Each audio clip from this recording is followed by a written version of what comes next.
स्नूबर circuit design. जो स्नूबर circuit होता है वो एक एनर्जी एब्जॉर्बिंग सर्किट है जो कि सप्रेस करता है वोल्टेज स्पाइक्स को, जो कि इंडक्टेंस सर्किट की इंडक्टेंस की वजह से आती हैं जब हमारा स्विच इलेक्ट्रिकली और मैकेनिकली ओपन होता है। स्नूबर सर्किट में क्या होता है कि रजिस्टर और कैपेसिटर जो कि आपस में सीरीज में कंबाइन होते हैं और ये दोनों रजिस्टर और कैपेसिटर पैरेलल में थायरिस्टर के साथ कनेक्टेड होते हैं। वो सर्किट हमारा स्नूबर सर्किट होता है। इसमें क्या होता है कि जो डिवाइस है, जो हमारा स्नूबर सर्किट है, ये प्रिवेंट करता है unwanted DV upon DC triggering को एससीआर पे। और ये जो सर्किट है एक तरह से थायरिस्टर प्रोटेक्शन करता है। ये हमारा टॉपिक थायरिस्टर प्रोटेक्शन के ऊपर भी डिपेंड है। सुपर सर्किट, जिसमें ये जो सर्किट है रजिस्टर और कैपेसिटर जो कि आपस में सीरीज में कनेक्टेड है और वो थायरिस्टर के साथ पैरेलल में कनेक्टेड है, ये सर्किट हमारा स्नूबर सर्किट होता है। और इसका अनदर सर्किट, यहाँ से हम सोर्स सप्लाई प्रोवाइड करते हैं और ये हमारा स्विच होता है और यहाँ पे हमारा लोड कनेक्टेड होता है। स्विच को एस से डिनोट किया गया है।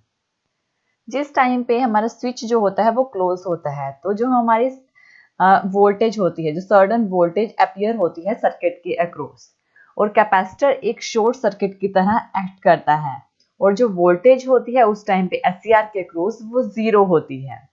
जैसे ही टाइम के अकॉर्डिंग जो वोल्टेज होगी एससीआर की, वो जो सीएस यानी कि कैपेसिटर की वोल्टेज, ये जो वोल्टेज होगी ये बिल्डअप होना स्टार्ट होती है स्लो रेट पे। जैसे कि जो हमारा डीवी अपॉन dt होता है उसके अकॉर्डिंग हमारी कैपेसिटर की क्रॉस वोल्टेज बिल्डअप होना स्टार्ट होती है। और जो हमारा ये थायरिस्टर होता है, इसको ट्रिगर करने से पहले जो हमारा ये कैपेसिटर होता है ये क्या होना चाहिए, फुली चार्ज होना चाहिए।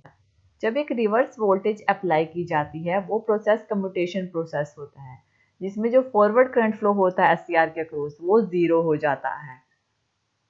और सर्किट का अपना एक इंडक्टेंस भी होता है जिसके कारण सर्किट में करंट कंटिन्यू फ्लो होता रहता है, क्योंकि जो चार्ज कैरियर्स होते हैं वो स्वीप करते रहते हैं एक्सटर्नल सर्किट में, जिस वजह से इस सर्किट के अपने इंडक्टेंस की वजह से इसमें करंट फ्लो होता है।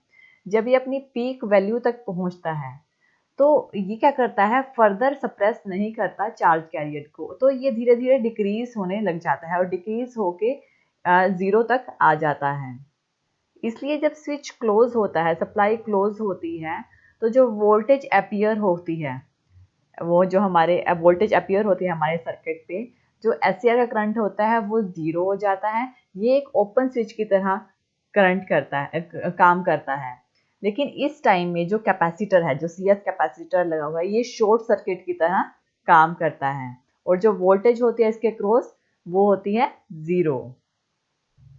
जो हमारा स्विच होता है इस कंडीशन में, जब हमारा कैपेसिटर फुली चार्ज हो जाता है, जो हमारी सोर्स वोल्टेज होती है Vs इस वैल्यू तक कंप्लीटली चार्ज हो जाता है, तो इस टाइम पे जो हमारा एससीआर है वो ऑन कंडीशन में आता है। इस टाइम पे कैपेसिटर से हमारा जो करंट है वो फ्लो होना स्टार्ट होता है और जो थायरिस्टर है, थायरिस्टर के गेट पे इस टाइम पे ट्रिगर पल्स प्रोवाइड की जाती है जिससे थायरिस्टर ऑन कंडीशन में आता है।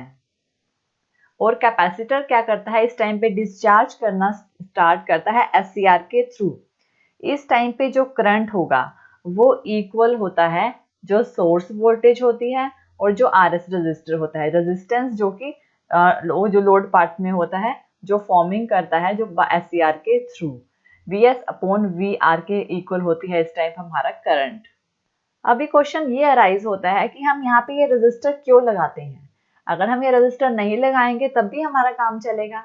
ऐसा इसलिए होता है कि जो रजिस्टर है ये हमारे कैपेसिटर के साथ सीरीज में लगा हुआ है। ये इसमें इसलिए लगाया जाता है ताकि हमारी जो डिस्चार्ज करंट है कैपेसिटर का उसे रिड्यूस किया जा सके, क्योंकि अगर ये रजिस्टर नहीं लगाएंगे तो लार्ज करंट जाएगा हमारे थायरिस्टर के अक्रॉस, जिससे एससीआर क्या होता है, डैमेज होने का ज़्यादा चांसेस रहते हैं एससीआर के। इसलिए जो रजिस्टर है वो स्नूबर सर्किट में डिस्चार्ज करंट को रिड्यूस करता है जो कैपेसिटर से आता है और प्रोटेक्शन प्रोवाइड करता है एससीआर को, जो कि जो लार्ज करंट होता है di/dt उसके अगेंस्ट, इसलिए यहाँ पे रेजिस्टर का यूज किया जाता है। इस टाइम पे जो हमारा SCR है वो टर्न होता है, ऑन होता है, ऑन कंडीशन में आता है। और इनिशियली जो डिस्चार्ज करंट है जो कि यहाँ से कैपेसिटर से जा रहा है Vs/Rs, वो रिलेटिवली स्मॉल होगा एंड जो हमारा जो करंट होगा वो रिड्यूस हो जाएगा di/dt और SCR हमारा ऑन हो जाएगा और इससे हमारे जो सर्किट है उसमें डैमेज भी नहीं होगी। ये है हमारा snubber circuit design. Thank you for watching this video. आप और वीडियोस के लिए हमारे चैनल लर्न एंड ग्रो पे सब्सक्राइब कर सकते हैं। Thank you.